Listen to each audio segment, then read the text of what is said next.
राजधानी रायपुर में भारतीय जनता पार्टी कांग्रेस और राहुल गांधी के विरोध में सड़कों पर उतर आई है। दिल्ली में कांग्रेस के प्रदर्शन के जवाब में कांग्रेस के इस प्रदर्शन को लेकर छत्तीसगढ़ भाजपा कार्यकर्ताओं ने रायपुर स्थित प्रदेश कांग्रेस कमेटी कार्यालय का घेराव करने के लिए एक बड़ा विरोध प्रदर्शन शुरू कर दिया है। इस प्रदर्शन में बड़ी संख्या में बीजेपी वरिष्ठ नेताओं के साथ साथ निचले तबके के नेताओं की मौजूदगी रही, जबकि कांग्रेस ने ठीक इससे पहले रायपुर के अंबेडकर चौक में पेपर लीक जैसी घटनाओं को लेकर केंद्रीय शिक्षा मंत्री और प्रधानमंत्री मोदी के इस्तीफे की मांग की है। एक तरफ कांग्रेस पार्टी ने छात्रों के हितों का हवाला देते हुए रायपुर के अंबेडकर चौक में प्रदर्शन किया। उनका मानना है कि भाजपा के शासनकाल में इस तरह की घटनाएं सामने आ रही हैं, बावजूद इसके सरकार का कोई भी बयान सामने नहीं आता है। कांग्रेस में सीधे तौर पर प्रदर्शन करते हुए प्रधानमंत्री मोदी और देश के शिक्षा मंत्री का इस्तीफा मांगा। कांग्रेस के दिल्ली प्रदर्शन के बाद भारतीय जनता पार्टी ने प्रदेश भर में देश भर में प्रदर्शन करने की एक मुहिम छेड़ी है, जिसका असर छत्तीसगढ़ में भी देखने को मिला। बीजेपी के नेताओं ने राहुल गांधी पर अराजकता फैलाने का आरोप लगाते हुए प्रदेश कांग्रेस मुख्यालय राजीव भवन का घेराव किया। इस प्रदर्शन में प्रदेश के बड़े दिग्गज नेता भी नजर आए। प्रदर्शन इतना उग्र हो चुका था कि पुलिस प्रशासन को वाटर कैनन और आंसू गैस के गोले भी छोड़ने पड़े। रायपुर में कांग्रेस और भाजपा के बीच सियासी टकराव सड़क पर साफ नजर आया। एक और कांग्रेस ने पेपर लीक और छात्रों से जुड़े मुद्दों को लेकर केंद्र सरकार पर निशाना साधते हुए पीएम मोदी और केंद्र शिक्षा मंत्री इस्तीफे की मांग कर दी। तो दूसरी तरफ भाजपा ने राहुल गांधी और कांग्रेस के खिलाफ मोर्चा खोलते हुए प्रदेश कांग्रेस मुख्यालय के घेराव का प्रयास किया। प्रदर्शन के दौरान भाजपा कार्यकर्ताओं और पुलिस के बीच धक्का मुक्की की स्थिति बनी, जिसके बाद भीड़ को नियंत्रित करने के लिए पुलिस ने वाटर कैनन का इस्तेमाल किया। आंसू गैस के गोले भी छोड़े गए। दोनों दलों में आमने सामने से राजधानी का यह सियासी माहौल पूरे दिन गर्माता रहा और आरोप प्रत्यारोप का यह सिलसिला तेज हो गया। अब इस पूरे घटनाक्रम को लेकर प्रदेश की राजनीति और अधिक गर्माने के संकेत मिल रहे हैं। राहुल गांधी ने कल उनके बच्चों के समर्थन में आए और जो जनता ने देखा है बच्चों के साथ किस प्रकार से मारपीट की गई, बच्चों बेटे बेटियों के साथ इतनी बर्बरता पूर्वक बच्चों के साथ मारपीट करने का था। इसीलिए पूरे देश में आक्रोश है। खाली कांग्रेस जन नहीं, पूरा देश आक्रोशित हो बच्चों की मारपीट देखकर। उसके विरोध में पूरे देश में धरना प्रदर्शन चल रहा है और आगे भी चलता रहेगा। लोकसभा में प्रतिपक्ष के नेता राहुल गांधी दिल्ली में अराजकता फैला रहे हैं और देश के यशस्वी प्रधानमंत्री नरेंद्र मोदी जी के आवास के सामने जाकर के प्रदर्शन कर रहे हैं। इस प्रकार के असंवैधानिक कृत्य करने में राहुल गांधी जी लगे हुए हैं। छत्तीसगढ़ कांग्रेस के प्रदेश अध्यक्ष के द्वारा उनके असंवैधानिक कृत्य का समर्थन नहीं किया और साथ ही पूर्व डिप्टी सीएम टीएस बाबा के द्वारा भी उसके कुचक्र में नहीं फंसे। जब कांग्रेस के नेता का ही समर्थन राहुल गांधी जी को नहीं है, तो ऐसे में देश के जनता का समर्थन नरेंद्र मोदी जी के साथ है और ऐसे कृत्यों की हम निंदा करते हैं। साथ ही जिस प्रकार से जब भी लोकसभा का सत्र चला है और इस सत्र में चर्चा करने के बजाय पलायन करना और पलायन करके लोगों को दिग्भ्रमित करने का काम, यही राहुल गांधी जी का काम है।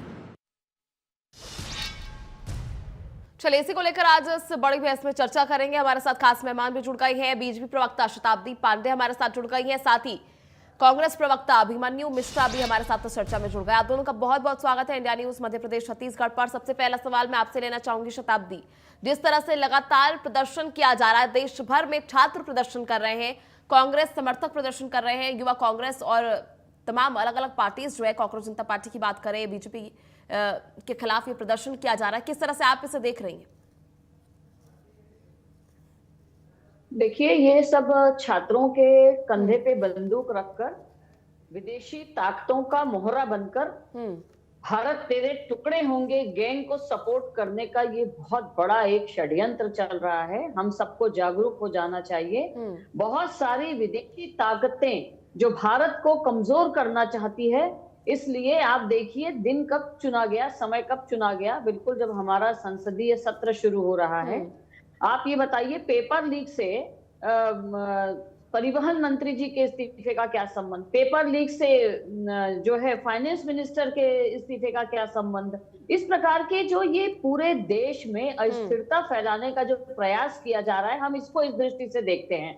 राहुल गांधी जी को हमारे देश में जो संवैधानिक व्यवस्था मिली हुई है, संसद में संवाद से किसी भी बात का हल निकालने की, उस तरीके को अपनाना चाहिए। तो उसकी बजाय वो अपने पद की गरिमा को न बनाए रखते हुए असंवैधानिक कार्य कर रहे हैं, अराजकता फैला रहे हैं, अलोकतांत्रिक कार्य कर रहे हैं। आप ये बताइए देश के प्रधानमंत्री जी के आवास के सामने जहां पे जाना प्रोहिबिटेड है, वहां जाकर और अराजकता फैलाने का काम करना, ये तो कानून तोड़ना है।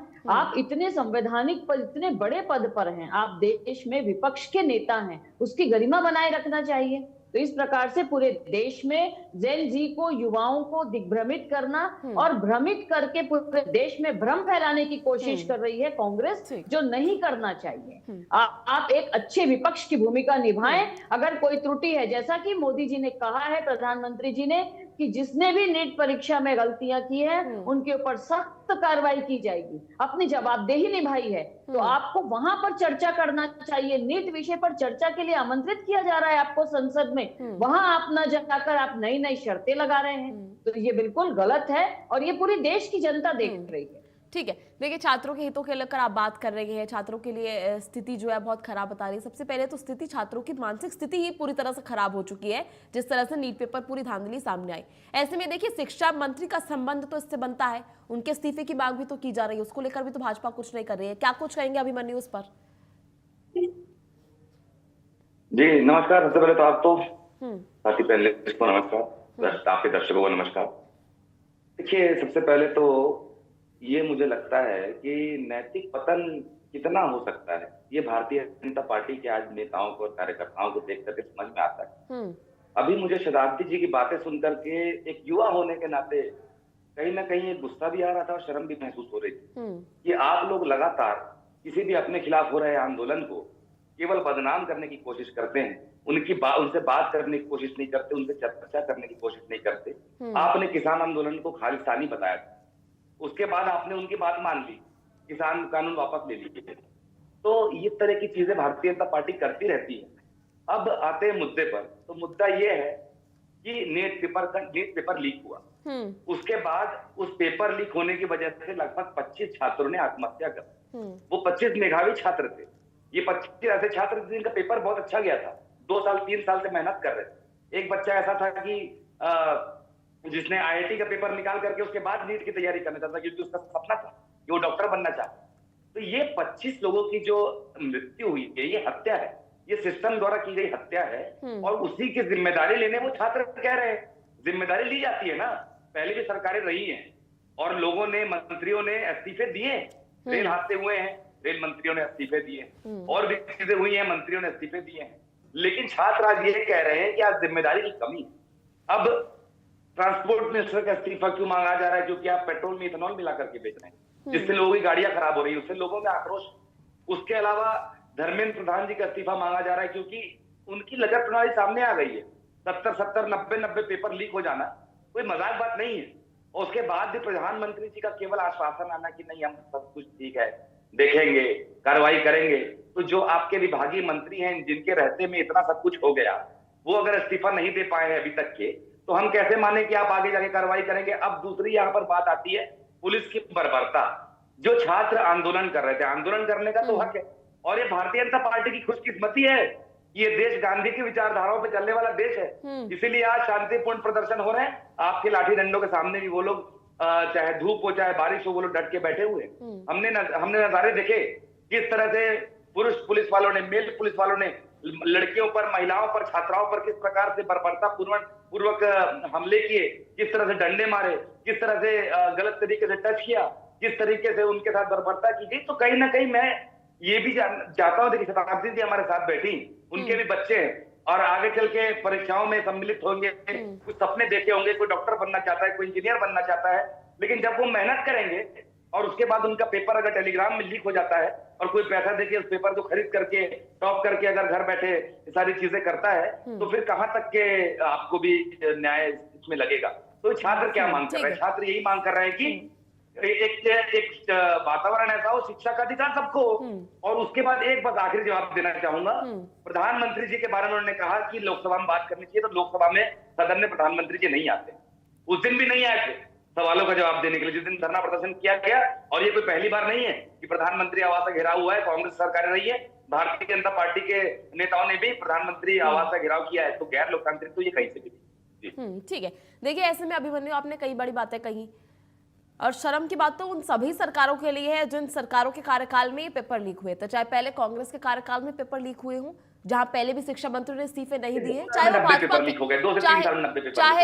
एक बार भी हुआ, चाहे वो भाजपा के कार्यकाल में पेपर लीक हुआ हो जहां इस्तीफे की मांग की जा रही है, इस्तीफा नहीं दिया जा रहा। तो दोनों के लिए ही और दोनों कार्यकालों के लिए भी शर्म की बात है जहां छात्रों के भविष्य से खिलवाड़ होता है और इसको लेकर फिर राजनीति होती है, सड़कों पर सभी नेता जो है आपस में आके बातचीत करते हैं, लेकिन उसमें बीच में पिस्ता कौन है? छात्र। शताब्दी, आपसे जानना चाहूंगी, लाठीचार्ज किया गया, बर्बरता की गई छात्रों के साथ, किस तरह से उसे देख रही है? उसको लेकर कैसे कॉम्बैट करेगी भाजपा? देखिए, आप भी मीडिया कर्मी हैं, आप भी मीडिया से हैं, आपने देखा होगा कि किस प्रकार से मीडिया कर्मियों के ऊपर, किस प्रकार से महिला पत्रकार के ऊपर में जानलेवा हमला किया। आप ये बताइए, मैं बिल्कुल प्रमाण के साथ कह सकती हूँ कि यहाँ पर ये जो दंगाई आए थे, ये छात्र, बहुत सारे लोगों से जब कुछ मीडिया के लोगों ने पूछना चाहा तो उन्होंने बताया नहीं, हम स्टूडेंट नहीं हैं, हम फिल्म मेकर हैं। आप कौन है? हम ड्रेस डिजाइनर हैं। आप कौन है? हम समाजवादी पार्टी के कार्यकर्ता हैं। तो ये सब क्यों पहुंचे थे यहाँ पर? ये दंगा करने के लिए। दंगा करने वाले कोई और थे, नीट से उनका कोई लेना देना नहीं तो था। एक से तो किसी ने नीट का फुल फॉर्म पूछा था। देखिए, नीट से क्या लेना देना नहीं है, तो ये जो धांधली हुई उसको लेकर विरोध जताया नहीं जा सकता है? नहीं, ये बिल्कुल लोकतांत्रिक अधिकार है, देश में हर किसी को अधिकार है और हमेशा होता रहा है। इसके लिए कहाँ मनाही है? इसके लिए किसने मनाही की? लेकिन जिस प्रकार से उल्टा भीड़ के द्वारा, आप देखिए ना किस प्रकार से सुरक्षा कर्मी को दौड़ा कर भीड़ मार रही है, ऐसा ये तो छात्रों के द्वारा किया ही नहीं गया है, ये उपद्रवियों को लाया गया है। मैं आपको बता रही हूँ, फिर से जहां से मैंने शुरुआत की थी, मैं फिर कहूंगी, विदेशी ताकतों के द्वारा। और एक बात मैं आपसे आज यहाँ पर आपके माध्यम से रखना चाहती हूँ कि ये सब क्यों हुआ है। कुछ दिनों पहले गृह मंत्रालय ने FCRA के लिए पोर्टल लॉन्च किया है और FCRA रेगुलेटिंग एक्ट के द्वारा ये सब पर कंट्रोल किया है। विदेशी फंडिंग अब बंद हो गई है। तिमोथी फाउंडेशन के ऊपर कार्रवाई की गई है। किस प्रकार से 95 करोड़ उन्होंने जगह जगह धर्मांतरण के लिए पहुंचाया है, मिशनरियों के माध्यम से ये पकड़ में आया है। इन सबके विरोध में ये सारी ताकतें, ये सारी शक्तियां एकजुट हो गई हैं और छात्रों को मोहरा बना रही हैं। निश्चित रूप से जो छात्रों को दुख हुआ, जो दर्द हुआ, जो कष्ट हुआ, जिन्होंने आत्महत्याएं की, उसके लिए दुख है, उसके लिए संवेदना है। कौन लेगा? देखिए ऐसे में एक मिनट अभिमन्यु आपके पास आऊंगी। ऐसे में देखिए, रोड रैलीज, विरोध प्रदर्शन, सभी को आप लोग राजनीति कह देते हैं। दोनों तरफ से राजनीति की जा रही है, कांग्रेस राजनीति कर रही है, भाजपा राजनीति कर रही है। वो छात्र और वो छात्राएं जो कल मौजूद थे, जिन पर सच में हमले किए गए, जिसमें सच पर लाठीचार्ज हुआ है, कई छात्राओं ने सामने आकर खुलकर कहा है कि हमारे साथ अभद्र भाषा का प्रयोग किया गया है। वो अभद्र भाषा मैं इस वक्त स्क्रीन पर भी नहीं कह सकती हूँ। तो ये दोनों के लिए ही है कि लगातार जो है राजनीति दोनों की तरफ से की जा रही है, लेकिन बीच में पिस रहा है छात्र। अभिमन्यु, आपके लिए भी एक चीज कहना चाहूंगी, लगातार जो है कई बड़े नारेबाजी किए गए थे। वो मंच छात्रों के लिए था, नीट पेपर धांधली को लेकर बात करने के लिए था, तो कई जो है वो एंटी नेशनल नारे क्यों लगाए जा रहे थे? उमर खालिद के सपोर्टर्स वहां क्या कर रहे थे? वो उस स्टेट को क्यों वहां पर प्रमोट कर रहे थे? आखिर क्यों वो समर्थक जो नीट को लेकर विवाद में थे, नीट को लेकर विरोध कर रहे थे, वो बाकी सारे एजेंडे को क्यों वहां फैला रहे थे? कई पोस्टर्स देखे हमने, कई वीडियोस देखे जिसमें बाकी एजेंडों को भी फैलाया जा रहा था। देखिए, हमने शुरू से ये एक चीज देखी है कि जब कोई आंदोलन सफल होने लगता है और भारतीय जनता पार्टी की सरकारें बैकफुट में जाने लगती है, तो भारतीय जनता पार्टी के खुद के लोग भी अपने गुर्गे बेच करके उस आंदोलन को बदनाम करने की कोशिश करते हैं। ये गलत बात है। बीच में नहीं बोली है। ठीक है, शताब्दी जी शताब्दी बीच में आपके नहीं बोली है। पास, शताब्दी आपके पास वापस आऊंगी, अभिमन्यु अपनी बात शताब्दी जी, आपने 5 मिनट तक लगातार मनगढ़ंत बातें बोली, बिना पुष्टि की बातें बोली। शताब्दी जी, मैंने आपको बीच में टोका? आपने बोला विदेशी फंडिंग आ रही है, आपके पास क्या सबूत है जो आप बोल रही हैं यहाँ बैठ के कि विदेशी फंडिंग आ रही है? तो ये सब बातें मत कीजिए, आपको समय हो गया है, अब मुझे बोलने दीजिए। तो मैं वही कह रहा हूँ, आरोप लगाना जो है भारतीय जनता पार्टी का काम है। और क्या क्या गारंटी, मैं कोई पुष्टि से नहीं बोल रहा हूँ कि भारतीय जनता पार्टी के लोग हो सकते हैं, लेकिन हो सकता है कि कार्यक्रम को बदनाम करने के लिए इस प्रकार के जो है तत्व बीच में भेजे जाएं। क्योंकि मैंने उदाहरण देके पहले भी कहा कि जब किसान आंदोलन हो रहा था उसको भी बदनाम करने की इसी प्रकार से कोशिश की गई। ऐसे नारेबाजी, इस प्रकार के पोस्टर बैनर की ला के कोशिश की गई थी दिखाने की, उसको बदनाम करने की, लेकिन बाद में सरकार ने उनकी मांगे मानी। माने वो किसान ही थे और सरकार को मानना पड़ा, फिर में की उनकी बात मानी। अब यहाँ पर ये है, मैं चाह रहा हूं केवल कि चर्चा हो जाए मुद्दों पर। मैं अभी थोड़ी देर पहले आपने कहा, मैं आपसे बिल्कुल सहमत हूं, यहाँ कोई पार्टी की बात नहीं है। यहाँ कांग्रेस पार्टी हो, भारतीय जनता पार्टी हो, चाहे समाजवादी पार्टी हो, पार्टियों के बीच में स्टूडेंट नहीं पिसना चाहिए। आपने बिल्कुल ठीक कहा। मैंने ये भी माना कि गलतियां हमारी सरकार के समय भी होती थी, लेकिन जिम्मेदारी ली जाती थी, मंत्रियों के इस्तीफे होते थे। आपको याद होगा अन्ना हजारे जी का आंदोलन था, मनमोहन सिंह जी खुद मिलने गए थे, सोनिया गांधी जी मिलने गई थी, राहुल गांधी जी मिलने गए थे। आज बच्चे इतने दिन से बैठे हैं, एक सरकारी कोई बासिंदा होगा, कोई मंत्री होंगे जो मिलके गए और उनके आंख में आंख डालकर उनको यकीन दिला सकें कि आज के बाद नीट का पेपर लीक नहीं होगा और आज के बाद आपकी जो है मेहनत असफल नहीं होगी। लेकिन यहाँ असंवेदनशीलता की हद हो चुकी है।